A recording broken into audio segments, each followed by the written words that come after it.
12টার সময় ছেলে আর বরমশাই ঘুমাচ্ছিল না, কারণ আমার বর না কোনোদিন ওই রাত জেগে কাউকে কিছু উইশ করা বলো বা হ্যাপি নিউ ইয়ার জানানে বলো এইসব কিন্তু ও কোনোদিনই করে না, কারণ ওর অত টাইমও নেই কোনো দিন।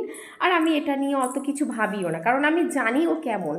তো কালকে রাতে ছেলে আর আমার বর ঘুমাচ্ছেই না, আর আমাকেও ঘুমাতে দিচ্ছিল না, কারণ আমার সত্যিই দুদিন ধরে শরীরটা খুব টায়ার্ড রয়েছে। কারণ একটা ব্যাপার নিয়ে, কারণ আমার ইউটিউবে কিন্তু মনিটাইজেশন হয়ে গেছে, অ্যাডসেন্স গুগল আসবে কিছুদিন পর, কিন্তু জানি না ফর্মটা ঠিকঠাক ফিল আপ করলাম কি না, সেইটা নিয়ে আমি একটু চিন্তায় রয়েছি। সেই ভিডিওটা আমি তোমাদের পরে দেব।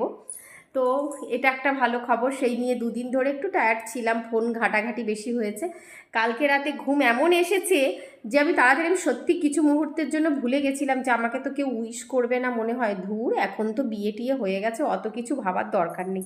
তো ছেলের মনে ছিল, ছেলের খুবই স্মৃতিশক্তি ভালো, ওর মনে থাকে।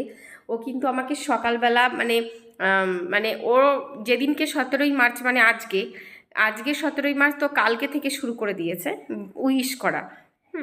তো আমার ছেলে, তো ওর পাপা রাত্রেবেলা 12টার সময় আমাকে জানিয়েছে, আর আমাকে ঘুমাতে দিচ্ছে না। কি গো, তুমি ঘুমিয়ে গেলে?